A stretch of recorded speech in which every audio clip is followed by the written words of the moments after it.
Well, guess what? That'll be great because I'll leave their house, I'll go to your house, and guess what? No, All no, y'all are no, gonna pay my bills when I'm in jail, and I'm gonna. He sits on the couch and eats potato chips and plays video games. He doesn't buy me anything I want. He sits on the couch and eats potato chips and plays video I games. wanted a new Xbox, and he wouldn't even buy it for me. You owe me a lot. He brought me in this world. He owes me a lot. Who cares? They want to live their golden years together.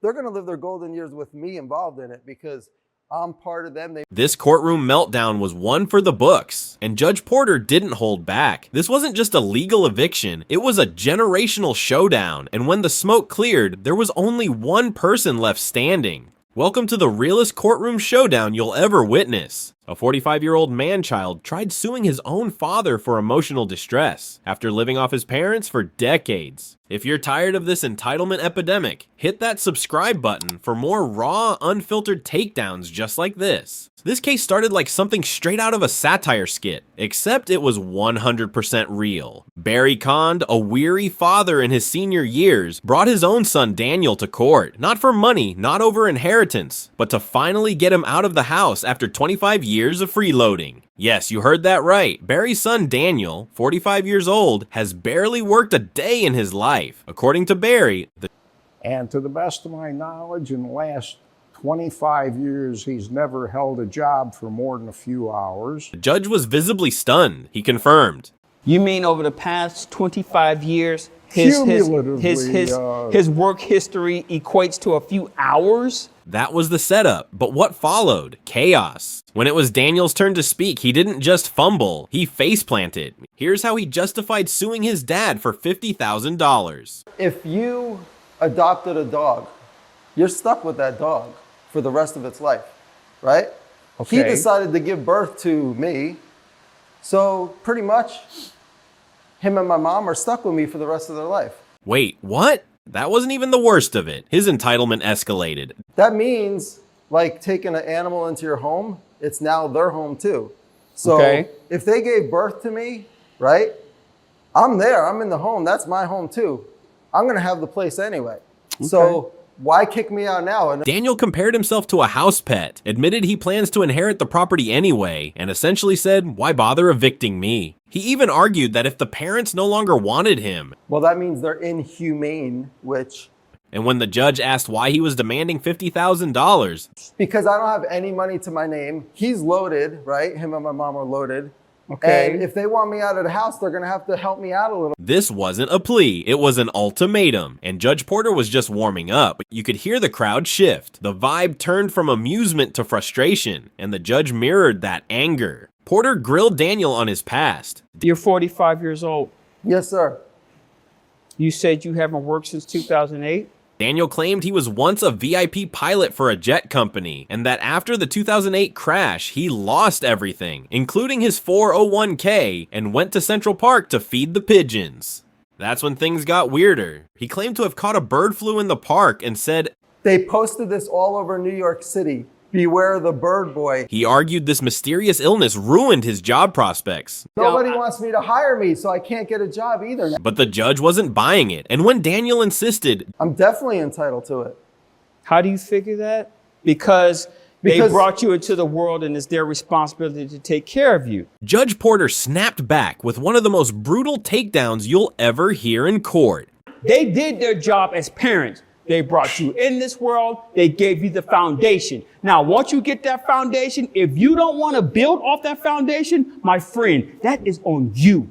They did not fail you. You failed yourself. Then he lowered the boom.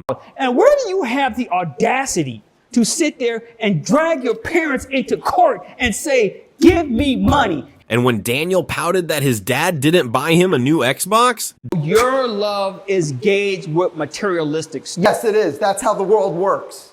Judge Porter didn't blink. You know what he deserves to give you? What's that, Your Honor? Love. That is it.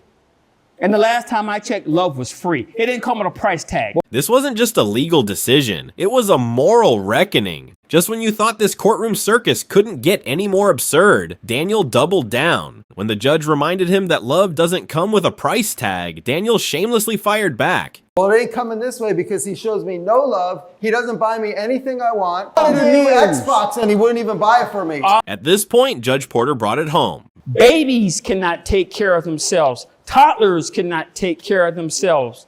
People who are in elementary school cannot take care of themselves. I do a lot By for the myself. time you get to middle school, you start to develop that skill set. You know what stuff is in the kitchen. You know how to feed yourself. By the time you get to 45 years, Your Honor. I do so much stuff around the house. By the time you get to high school, hold on. By the time you get to high school, you go out, you can start working. You are a grown man. Yes, I know that. That's why they got to spend more on me and take care Part of me. of being a grown man is being responsible for yourself. But the real bombshell? The judge hit Daniel with a fatal reality check.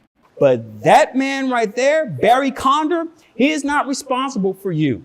Joanne. Joanne Condor, she is not responsible for you. And then, the quote that left the entire courtroom dead silent. They did not fail you, you failed yourself. That was it. The air was sucked out of the room. The judge wasn't just ruling, he was teaching, and Daniel was getting the life lesson he clearly never received. He tried one last time to justify his freeloading. They need to cook for me. They need to buy me a car. He brought me in this world. He owes me a lot. Judge Porter responded with a blistering final verdict. They have a Because responsibility. if you were responsible, you would not be in this courtroom asking that man to give you $50,000. He should be offering you a damn thing. You know what he deserves to give you? What's that, Your Honor? Love. That is it. The courtroom applauded as Judge Porter shut it down. Today, like my grandmother used to say, you gonna learn. He denied Daniel's $50,000 countersuit. He approved the eviction. And with one final strike, he handed Daniel his fate. The Mango Park Police Department will help drag him out of the house along with his stuff. Daniel's response: It'd be great because I'll leave their house, I'll go to your house, and guess what? No, All no, no, y'all no, no, are no, going to no. pay my bills when I'm in jail. And to which Judge Porter calmly replied, We'll make sure that you have 3 square meals a day and that you will have 24-hour housing.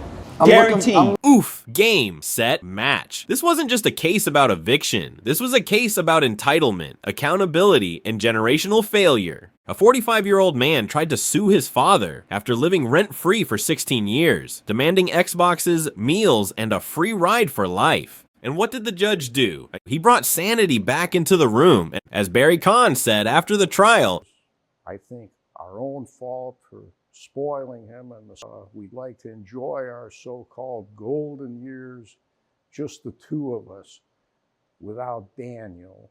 and Daniel? I don't care what the judge says. I don't care if Mango Park Police want to try to get me out. I'm not leaving, man. I'm taking over that house. So, But the law and reality finally caught up to him. If you're tired of this madness and think personal responsibility still matters, smash that like button and hit subscribe for more viral courtroom breakdowns where justice actually gets served. Entitlement got exposed today. Don't let it go unnoticed.